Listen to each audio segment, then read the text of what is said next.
FDA is expected to authorize a third booster shot for immunocompromised people today. Business hospitals across the country are overwhelmed. Officials in Mississippi are warning its hospital system could fail within a week. The state reported more than 3,000 positive cases on Wednesday alone. The University of Mississippi Medical Center is even converting a parking garage into a field hospital for extra space. Victor Oquendo has the latest. This morning, ABC News confirming the FDA is expected to authorize a third booster shot for immunocompromised people today. The CDC advisory panel then set to meet Friday. Director Walensky could greenlight the shots soon after. The news coming as the CDC confirms more than 1 million people have already reported getting a third shot, even without FDA authorization. The desperation to get another shot comes as the Delta variant surges across the country. Hospitalizations now at their highest level in 6 months. More than 17,000 ICU beds in use across the country. Amy spoke with Dr. Anthony Fauci about who will be eligible for a booster shot earlier this morning. We know now that the FDA is expected to authorize those booster shots for people who have compromised immune systems. Do we know exactly who is eligible for the shot? Can you walk us through that? Yes, I mean, the FDA will come out with the final determination, but it almost certainly will be, for example, people who have transplantation and who are on immunosuppressive drugs for that, people on therapy for cancer, cancer chemotherapy, people with advanced HIV disease, and people who are receiving immune suppressive therapy for a variety of diseases such as autoimmune diseases.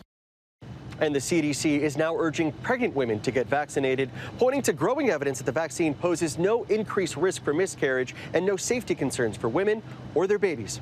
Diane? All right, Victor Oquendo in Gainesville, Florida. Thanks, Victor. Let's bring in ABC News medical contributor and emergency physician, Dr. Darian Sutton, for more on this. Dr. Sutton, thanks for being here. We just heard there in Victor's piece, the COVID-19 booster shots for immunocompromised people, they're expected to get FDA authorization today. Then an advisory panel meets Friday to discuss what the CDC will recommend. How do you expect this all to play out? Well, good morning, Diane. So this is expected authorization is put in place to protect those who are highest at risk, specifically those who are vaccinated and still at risk of a breakthrough infection that results in hospitalization and death. And it seems to be, from my own personal clinical experience, as well as what we're seeing overall, is that those patients who suffer from these breakthrough infections and require significant medical intervention are those who are immune compromised, meaning those who are on chemotherapy, those who are on immunosuppressive medications for autoimmune disease, and those who are transplant recipients, for example. Now, do you think we'll all be getting booster shots at some point? So at some point, yes, we can expect that. We cannot expect that vaccines last infinitely. But right now, there seems to be no general indication that the general population needs a booster shot. As we have seen, more than 99.9%, and even more than that, have been protected against severe illness from COVID-19 after getting vaccinated, and that number hasn't changed. So we'll continue to follow it.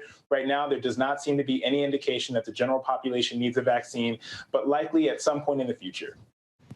Now, the CDC has reported an estimated 1.1 million people have already received a third dose without FDA authorization. That's a huge number of people. How risky is that, and how is it happening? That is a huge number of people, but we also have to have some context. This is 1.1 inside of over 164 million people who have been vaccinated. I'm assuming that these patients have talked to their providers and weighed their risk and decided that they wanted to increase their protection, or maybe they were influenced by other countries who have recommended vaccine boosters like Germany or Israel. But right now, as I've stated, there's no indication that the general population needs a booster. And right now, what I would also say is that there's no reason to believe that it poses an increased risk. But the question is, what is the benefit? And because these vaccines seem to be continuing to work, I don't see any significant benefit for the general population. But I always help people understand, trust, that if there was a booster recommended, I would probably be first in line because I was one of the first to get vaccinated myself. Now, we heard Victor also mention that the CDC is now recommending pregnant women get the COVID-19 vaccine. I know many OBGYNs had already been advising that, including my own. But how impactful is it to now hear this directly from the CDC? It's so helpful to have a clear message across all platforms of the recommendation that pregnant patients should get vaccinated. For what people should understand is that the risk of COVID-19 in pregnancy increases. For example, maternal health is at risk, pregnancy loss, and preterm delivery.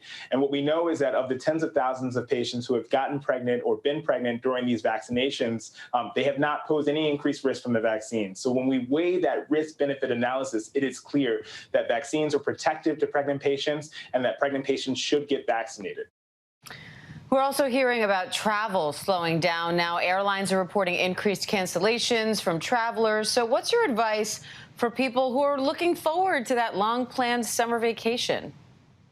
My advice is simple. It is vaccination and mitigation. Vaccinate all of those who qualify and mitigate your risk as much as possible. Checking about your local outbreak rates and checking to see if you're going to a high-risk outbreak area and trying your best, and I know it's difficult, to quarantine before and after and possibly even get tested to have that extra level of security. And of course, while you're traveling, make sure that you wear a mask at all times. All right, Dr. Darian Sutton, always great to have you. Thank you. Thank you. Hi, everyone. George Stephanopoulos here. Thanks for checking out the ABC News YouTube channel. If you'd like to get more videos, show highlights, and watch live event coverage, click on the right over here to subscribe to our channel. And don't forget to download the ABC News app for breaking news alerts. Thanks for watching.